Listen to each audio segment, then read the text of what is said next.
is the Cecil Hall here at the Foreign Ministry on Capitol Hill, and behind me are nurses, if you may, health workers of Liberia. Many of them from different groups, but they're on one banner, the health workers of Liberia. And they've come here today to see the President, His Excellency George Weah. Now, you will listen to why they're here and the reasons they've come to see the President for. But it all springs from the background that many health workers in the country have, over the past time and during the previous governments, been staging protest actions because of some critical issues as it relates to their staffing or salaries, the conditions at the job sites. And so this government has promised to do a lot. You may recall that President George Weah, in his first intervention into the health sector, paid a visit to two of Liberia's largest referral hospitals, the GFK Hospital, and the impression from that hospital did not work out well with him, did not go down well with him. So this is a part of the continuing intervention into the health sector. In this meeting, he's going to listen to the health workers, listen to their plights, and we are anxious to hear what he will say and how he will continue this intervention. Please keep watching this LMTV feature. President of the Republic of Liberia, who is accompanied with the Finance Minister and the Minister of State and the Minister of Commerce and the Minister of State without the podium.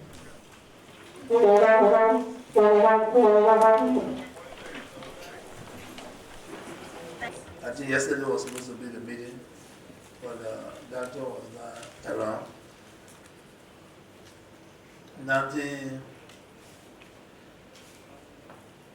it's not an urgency, but I just wanted to meet you to understand how we could help to enhance the health sector and what are those challenges that you face with that we can help for our people to be served. Again, I want to commend you. I know the history because I live here with you. I know how dedicated you people are. I know how much you're working in a little stringent environment.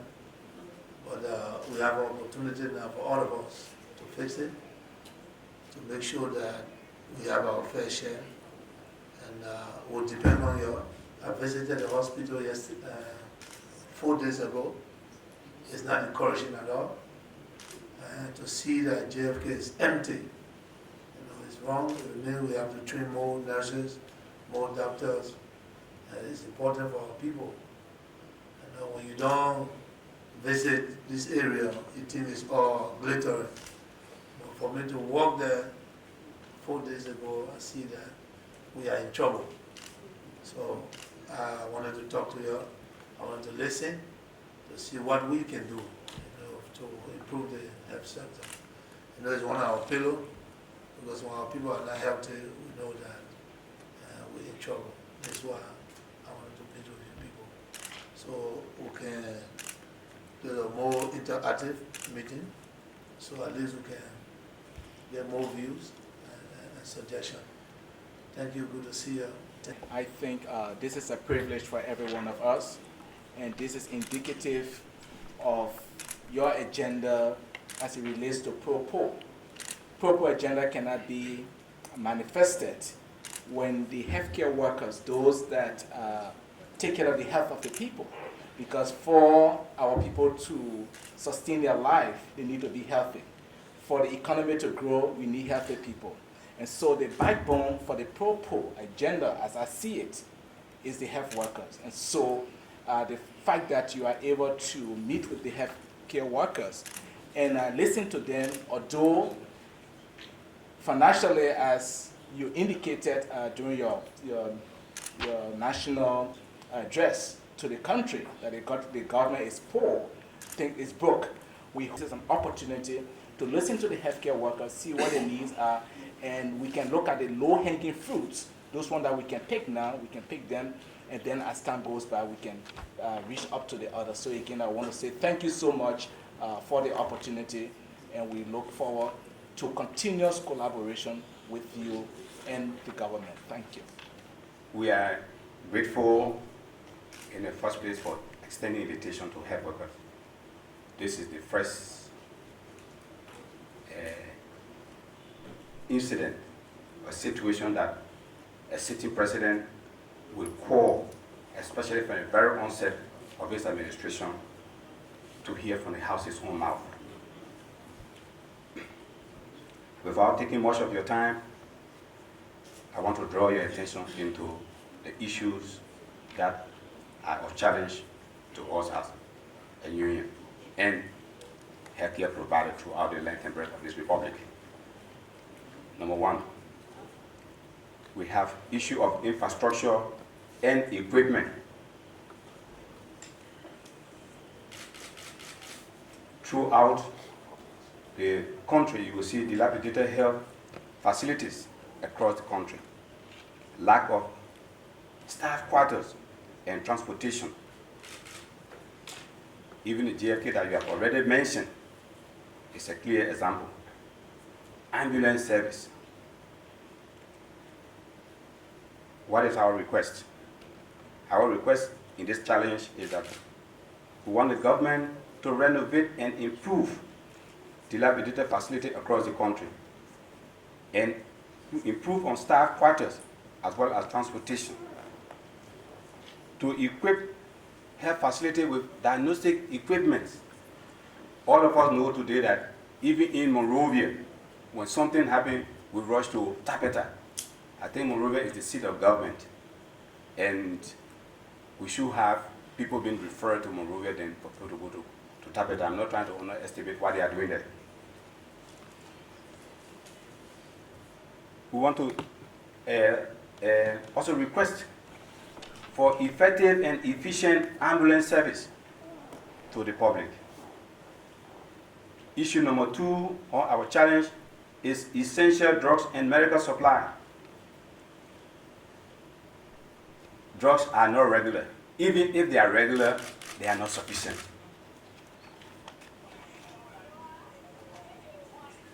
Our request is to have a timely, regular, and sufficient drugs and medical supplies.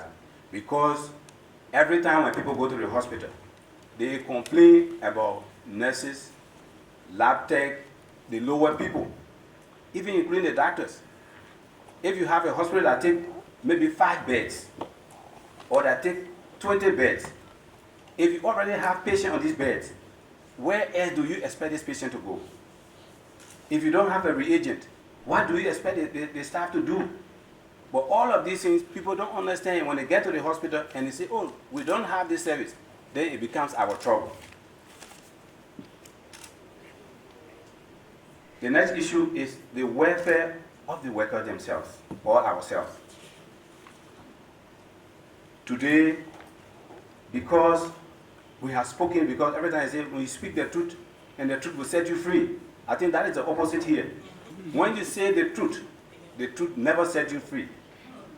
The leadership of the Health Worker Union of Liberia spoke on all of these things that were happening in the system, and what happened? In the end, the leadership was dismissed. They were dismissed. It is now 4 years since Mr. Joseph S. Tamba and George Paul Williams were dismissed by the previous administration. The issue of labor ministry now wanting to grant us certificate of recognition. In our mind, the government of Liberia has signed the ILO Convention on C-87 and 98, which call for what? Freedom of association and collective bargaining agreement. We have this thing in the private sector, but the government will not allow those in the public sector to have that opportunity. And as a result of that, as we speak, since we wrote the Ministry of Labor years back, they have not responded.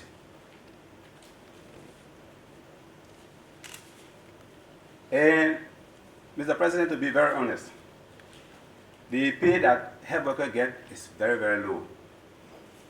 Very, very low. I may not be able to catalog all that the health workers are going through, but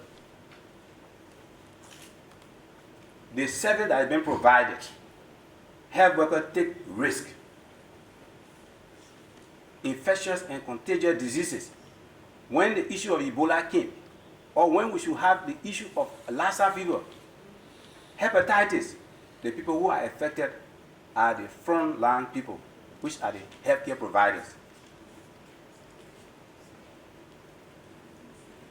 Today, we who care for people, if we are sick and we have to go out of the country, we don't have anything to cover us.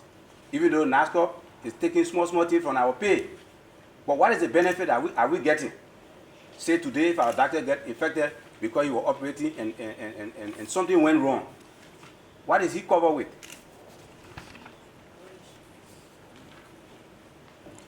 So, we also want to mention that the issue of Decent Work Act. Today we have two labor laws in this country. The one that was crafted by the National Legislature, that is the 53rd, it only covers people in the private sector. But we who are in the public service, we are quote unquote restricted to the Civil Service Agency Standing Order. So we want a synchronization where all of us will fall under the same act.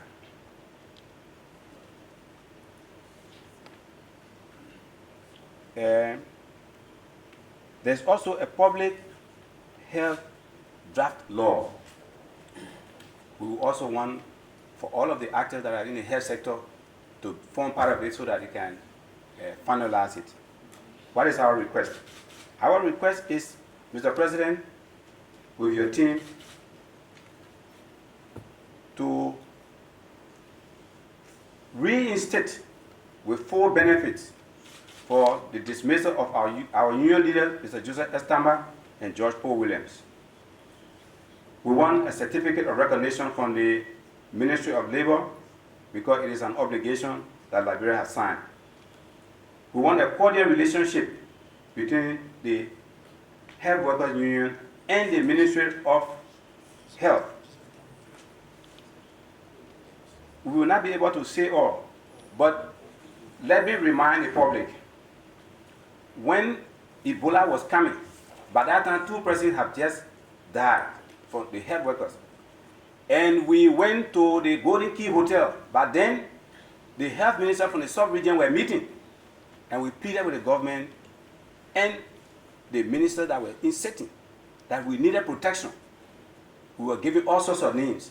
In fact, they ordered the police to come and drag us from that place, but when they got there and saw that we were peaceful with our placards, they said, no, what you are doing, it is the right thing. You are not violent. We were never listened to. The training will cover, nobody mind us. And finally, more than 300 of our police died in the process.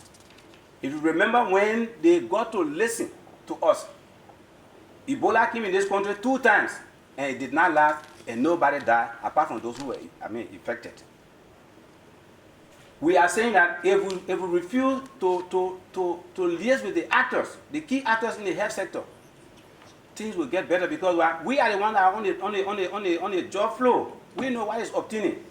But on many occasions, we are not listened to. And as a result, decisions that are made that are without us have resulted into what we saw during the Ebola time. And Honorable President, His Excellency, we would like to even mention that today we have few doctors in this country, but we will also request that there should be a specialty. In Liberia, I don't know how many of us have gone to the hospital and say, oh, this is the heart unit or cardiology unit. This is ophthalmology department, the people who are specializing in eye business, the pathologist. Our appeal is that so that the fact that you are interested in health, like the CMO just said, so that the area can be looked into, so that we don't only have the doctor, but we have a doctor of specialization so that they will provide the needed care for the Liberian people. I will give the opportunity to my team member so that they can elaborate further. Okay, good morning to all. Mr. President, His Excellency Ambassador George Weah, and his able lieutenants, all protocol observed. By way of introduction, my name is Nathaniel T.B. Gogol II, having to be the spokesperson of the movement called Nurses in Support of Ambassador Weah Presidency, by acronym NUSSOP for short. Firstly, before that in comment, let me start by recognizing the executive members of this movement, I mean the visionary behind this vision, starting with the chairlady, Ms. Vivian Deconti Mountain. She's the chairperson for this movement. Nathaniel T.B. Gogol II, co-chair for this movement. Rachel K. Amwa, Secretary General. Chomo Iking, Assistant Secretary General. N.S.S. Guo, Financial Secretary. Woki V. Gray, Treasurer. Sis Catherine A. Arenzi, Champion General. Judas G. Dunn, Senior Advisor. Atina Bartley, Chairlady, Program Committee. Stephanie Bravo, SG, Program Committee. And we will just give a little background or historicity of this movement called NUSSOP.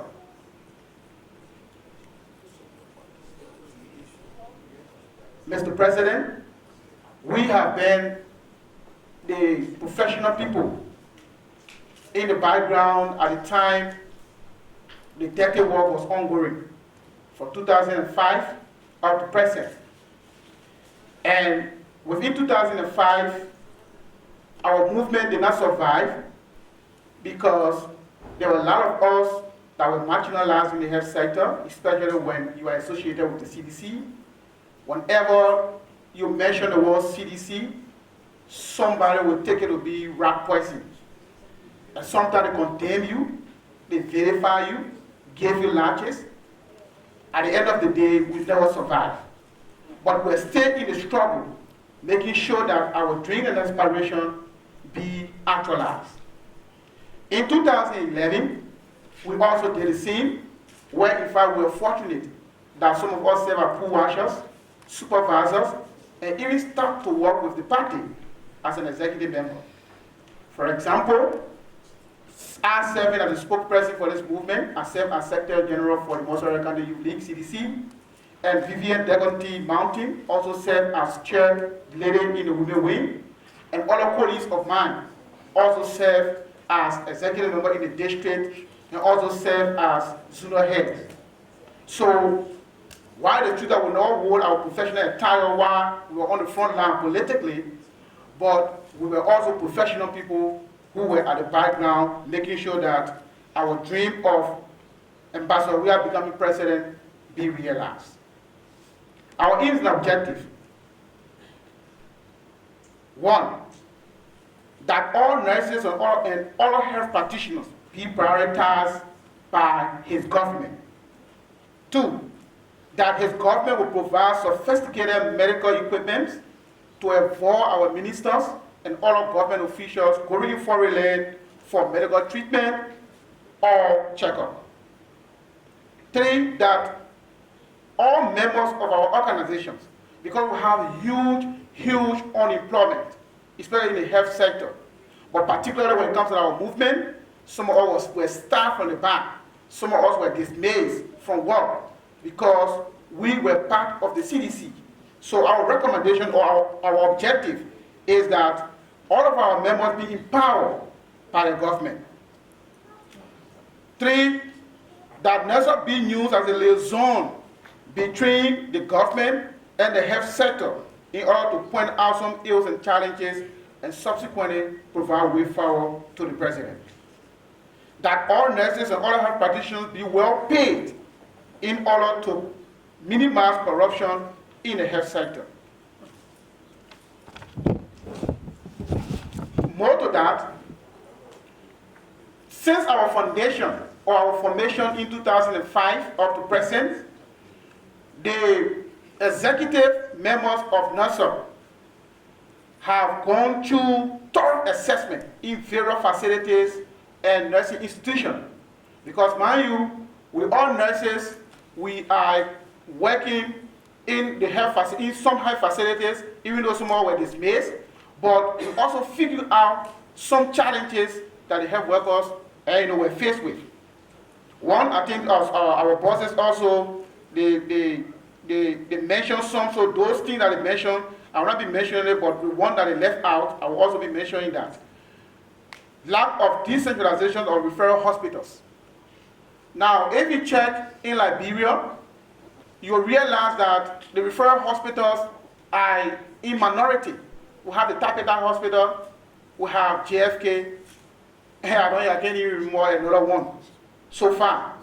So we need decentralization of referral hospitals, at least to allow if the patient, if there is an emergency case, we cannot tow the patient in home or to put them in car, bring them in town or carry them to the referral hospitals. At the end of the day, the patient may expire.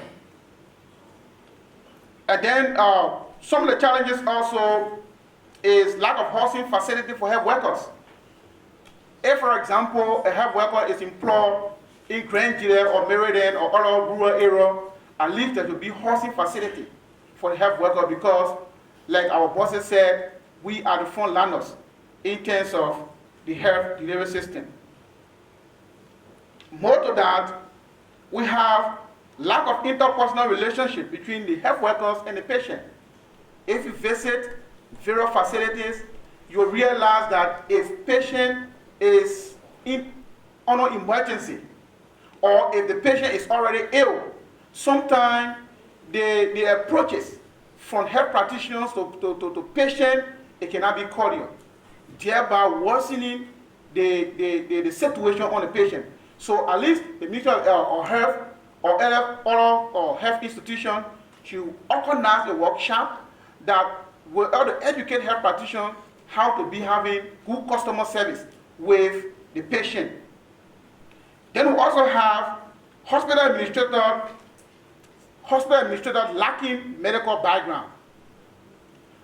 If you visit most of those hospitals, let's say or government hospitals, even private hospitals or clinics, you'll realize that administrators who are serving there, they do not have no medical background.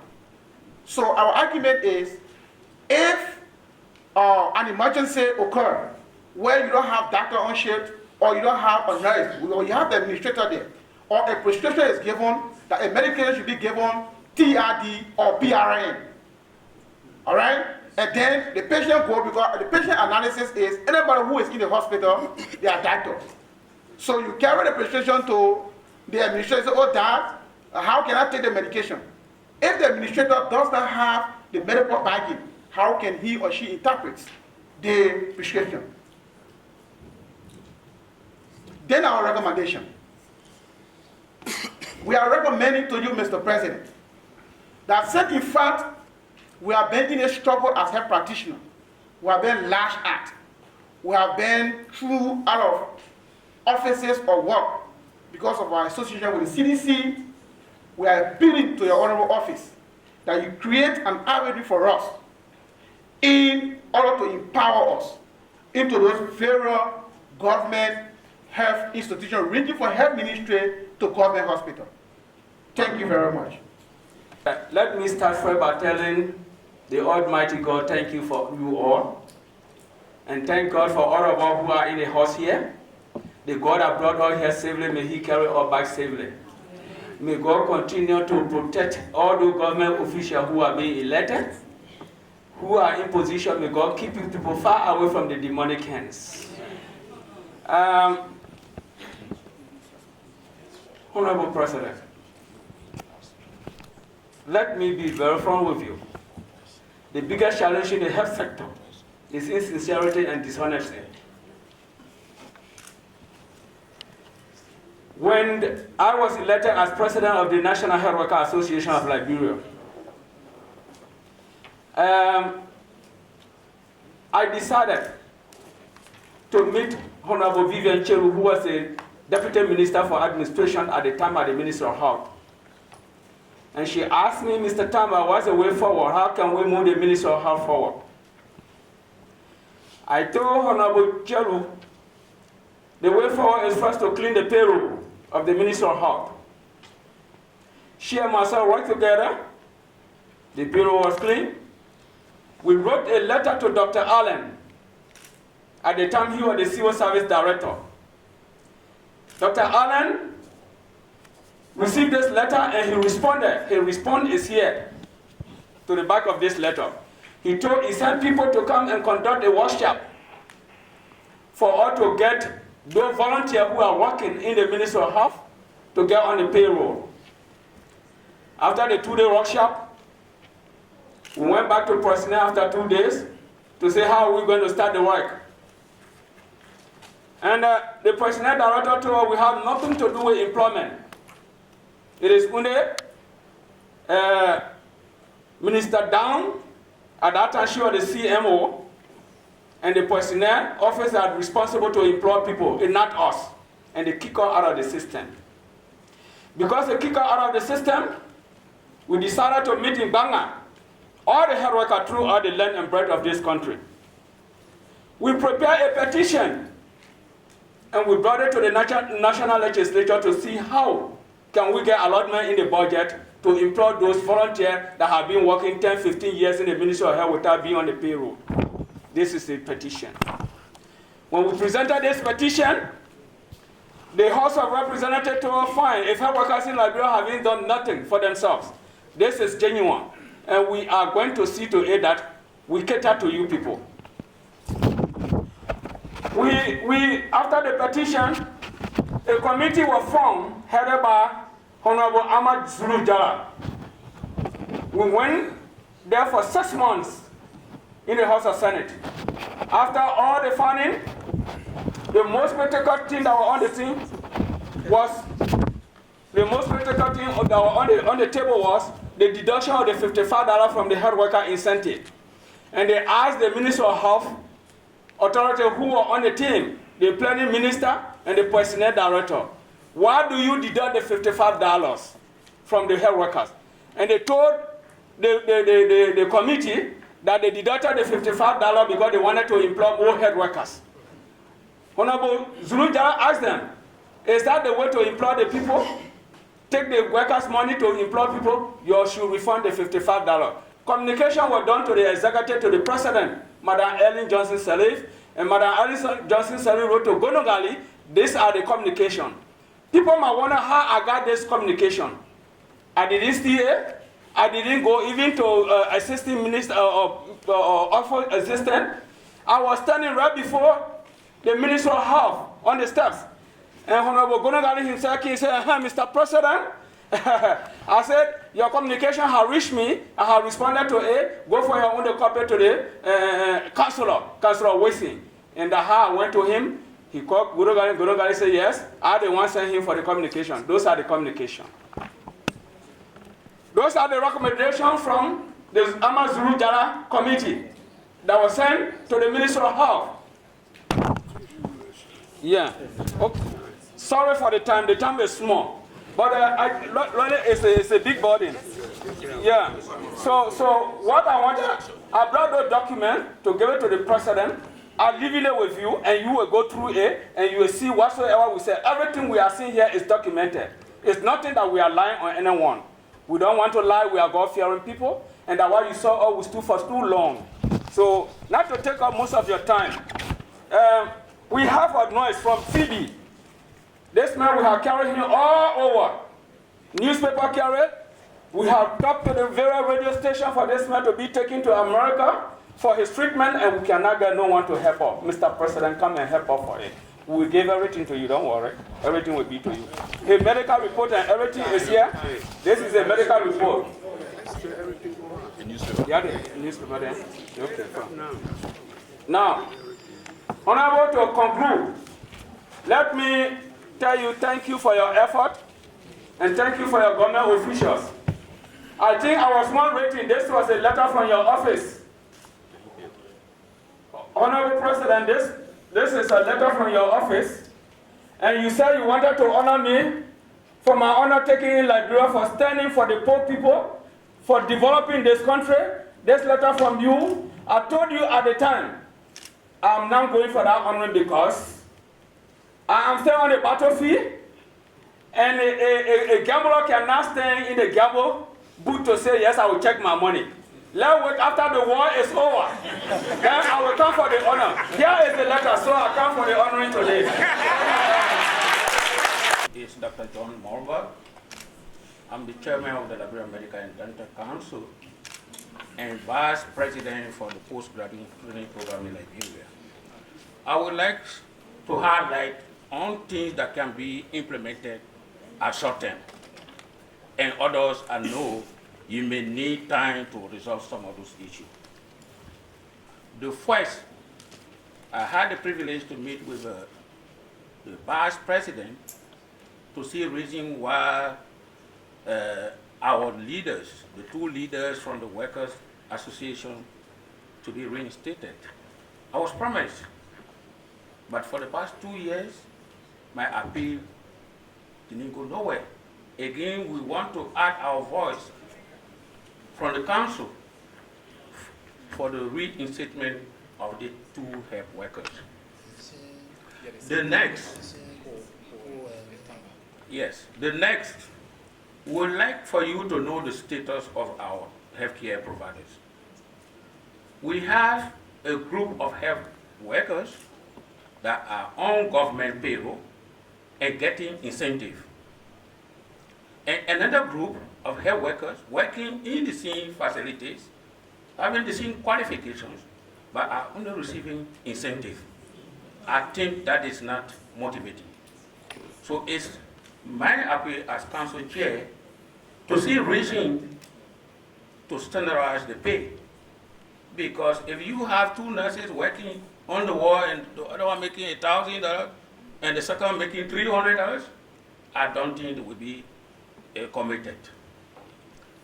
And you will see now that many of the health workers are leaving the health facilities to go to different fields. Some of the doctors, some nurses are now enrolling at the University of Liberia to get different degrees. And the problem is this: you have someone who has done BSc. He has a BSc in accounting, and someone else has BSc in nursing. And you have the one that has BSc in accounting getting 1,500, and our nurses are getting 100 and 250. The same qualification. I don't think that is. I don't think it's fair. Because you want your people to be healthy, this is your army that can fight that. And they should be motivated. This is very important because in the case of malpractice or what, they come to our office. We investigate issues. And we want this government not to have problem with any of the health workers, but they need to be motivated. The next, let me bring to your attention, Mr. President, that we now have a postgraduate training program in Liberia. In the past, some of us who specialize, had to leave this country. Now, we have a postgraduate training program in Liberia. We have graduated the first 13 specialists in surgery, in pediatric, in OBGYN, and general surgery. It's all in there. One of the rationale is that government spends so much money to train people out, and now you have the same postgraduate program that people went out there, you have it right here. So this program needs to be supported. Mr. President, you training surgeons, you training obstetricians, but you do not have anesthesiologists. There is no anesthesiologist in this country. They gave medication for patients to sleep or numb before we can operate. I'm a surgeon. cannot operate in the absence of an anesthesiologist. They have cases that cannot be managed by nurse anesthetists. We need doctors specialized in anesthesiology. And we are conducting the training. My appeal here, since we do not have the faculty to train anesthesiologists, it takes small money to train someone even next door in Ghana or Nigeria. My chief medical officer is sitting there, he can bear us witness. He's not just a chief medical officer, he operates too. And when you are in that operating room, you need your patient to be well relaxed before you can get your surgery done. GFK, to have this postgraduate training program to be a success, we need GFK to be in support of this program. But since the inception of this program, we'll be having so many bottlenecks. We are compared to take some of our residents in Phoebe, Tapita, CB Domba to conduct training. And this training is being carried out in collaboration with the World Bank. So we will call on your government to support this postgraduate training program, because the money that you will use to train one person out there can be used to train more than 10 persons here. This is very important. Let me touch the insurance. The insurance. Health workers deal with patients with high risk. Artist residents, artist interns. We have partners brought in the country from Nigeria, from Ghana. We are all professors teaching there, and they have full coverage, insurance coverage. I asked, what's about me? They said, no, you are a local professor. This is not fair, because I leave from here to go to Phoebe. I'm not going on my own. I'm going to teach, and while teaching, we're teaching practical and theory. Doing surgery, I'm exposed. We should be covered. Lastly, I don't believe that health workers wear dressed like this in the white. Doctors in the letters should be standing by the roadside to stop taxi. This is very important. In the past, I have visited other countries. They gave loan to health workers to own cars. I don't think Dr. Janiton here will be fighting with people to get in the taxi. So we are appealing for loans for our health workers. This can be paid by payroll deduction. We only want the government to guarantee that this health workers.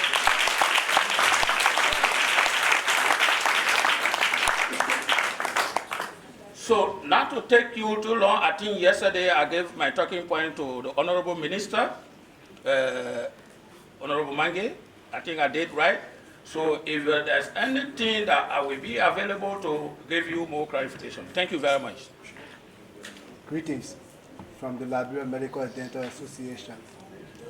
I'm Dr. Jonathan Minagogo Hart, the Secretary General of the association.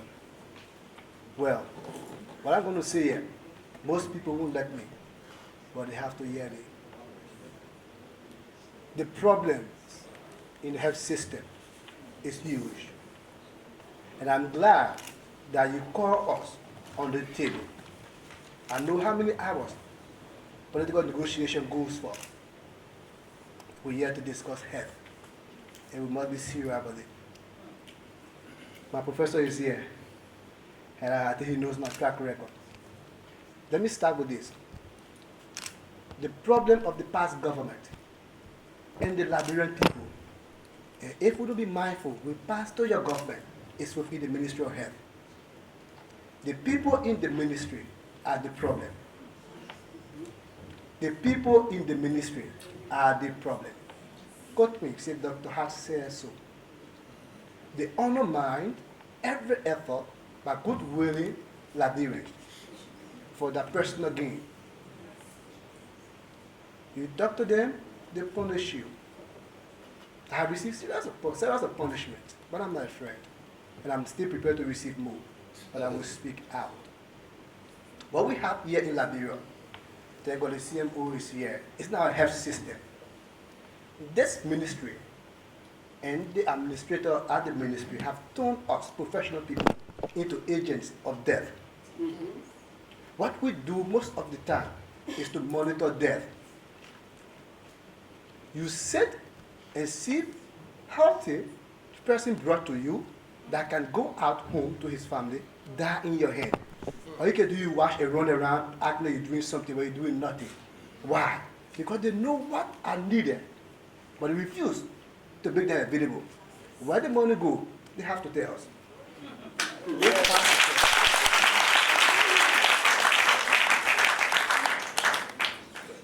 You go today, you can even do blood analysis. You can't do urinalysis. You can do blood chemistry. But every day they get budget allotment. Hey, I wish I was a politician. They will be beyond bar. And they should be investigated. A thorough audit of that ministry is recommended from our office.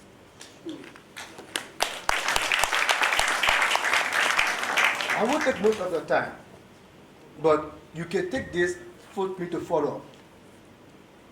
And I think you are on a good footing. Human capacity. You go to the ministry, you see somebody go to China, somebody go to India. You don't know where they're coming from. They are not major players in the health center, but they go. But the major players are seated. They can't go. What is happening? Are we in a buzz cut? Are we serious here? I asked the former president the last time the same question. And I'm asking you, sorry that you just come here about to ask this question. We have to be serious. As I speak to you now, before leaving Tapeta, there was a 3-day-old child born with the mouth sealed up. They just come on intubation, nasal intubation. No one can do it.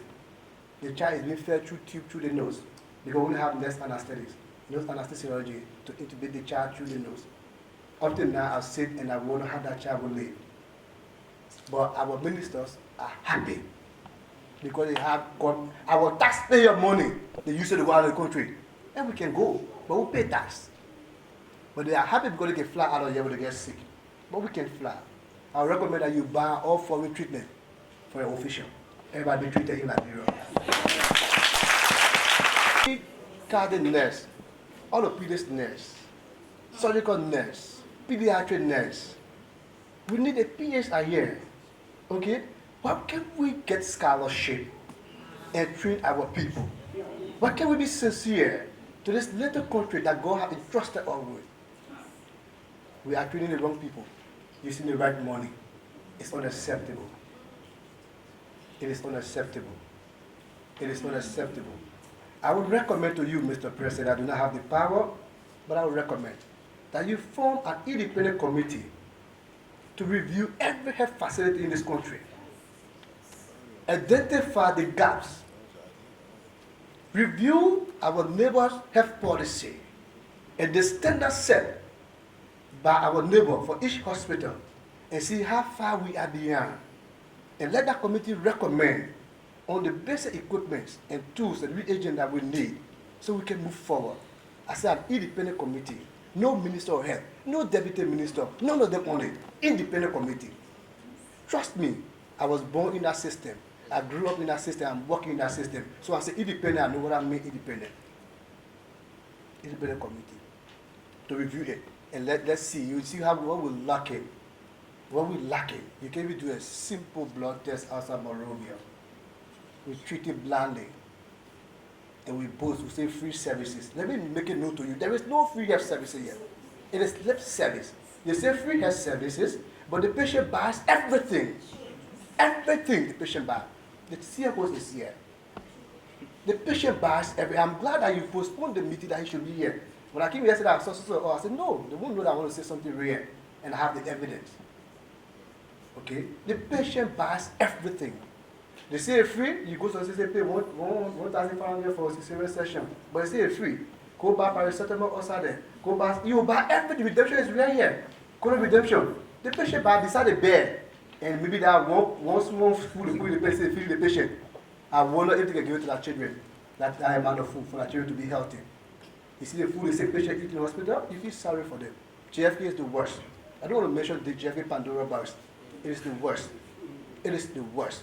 patients are sick, they bring some more food. You get it well, they bring, it can feel my hand, it can feel my hand. And they won't give that children that type of food in their homes. What are we doing to the people of Liberia? What are we doing? We are not sincere. We need to be sincere. Currently, as I speak to you, from November last year, we get about 50 plus doctors who have obtained their licenses. And the then minister says they cannot be on payroll.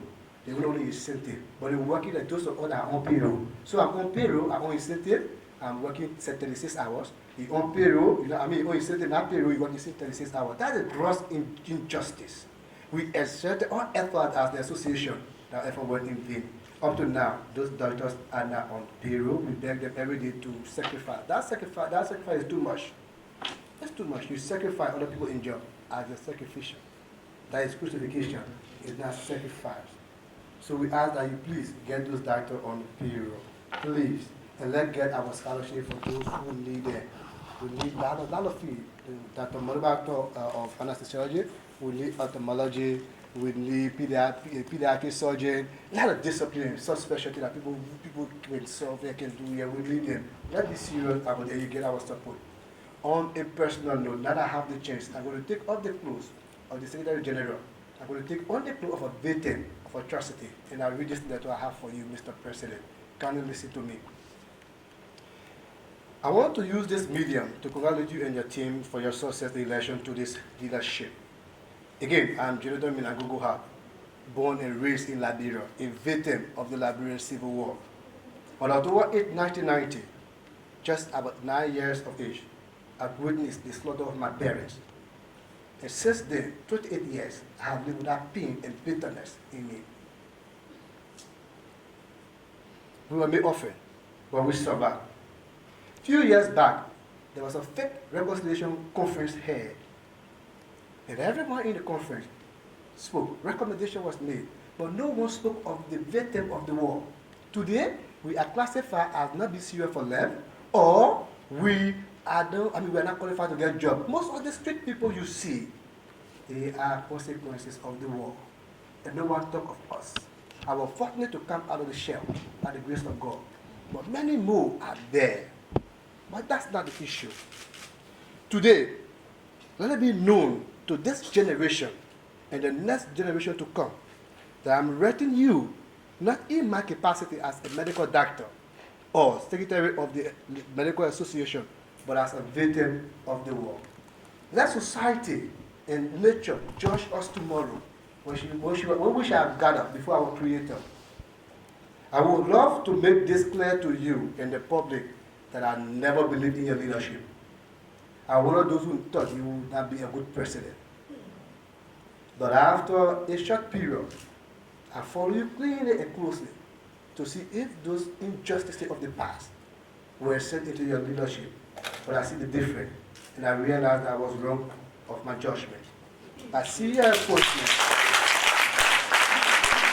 I see your appointments today. They are all locals and youth. You are not importing people from America than the other day. I have witnessed this occasion that you recall your nominee because people cry and you feel it wasn't necessary.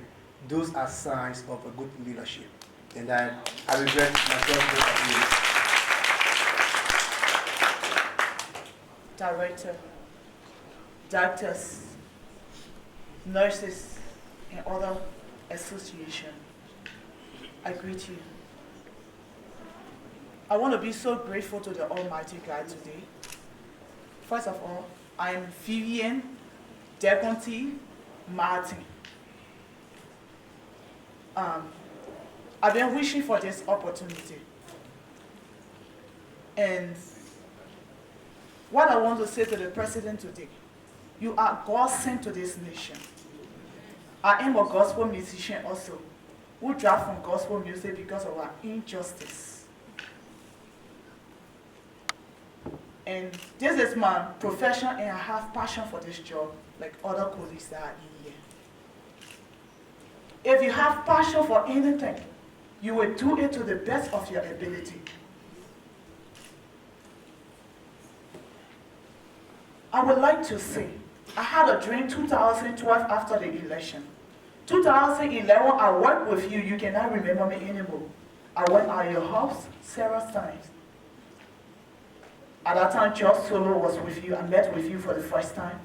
I was the one relating between you and the citizen in the entire electoral process when I was living at my house, 19th Street. I lost my marriage because I chose to follow CDC. I lost my daughter that I brought to your house. She was 3 years old. Because my husband, he was a Ubist, and he put party first. And since I was relating to you, he left the house with all the accounts, our account, joint account, and he left. I have to drive from school when I was already senior student to graduate from the Smart Institute that year. I lost my daughter because I never had money. The same thing our brother, the doctor, is saying. My husband left for all the money. She got seriously sick. I rushed her to the hospital, no money, and she passed. There are a lot of things going on within the health system. I got sick Ebola time because while I was treating patients, I have passion for the job. I was in my community, growing in communities. Wherever I see sick person lying by the road or in the homes and they call me, I will go there and say, Deputy, come. The other person is sick, the other person is going this way. Nobody wants to treat them because they are afraid of Ebola. So long as I see no sign and symptom of Ebola, I found out that working in the health system or sector, there were a lot of lapses. I work with private institutions, facilities. I work with government as a nurse. The pay structure, like what he said, nurses are taking least salaries, BS, we are the ones maltreated. So all of these things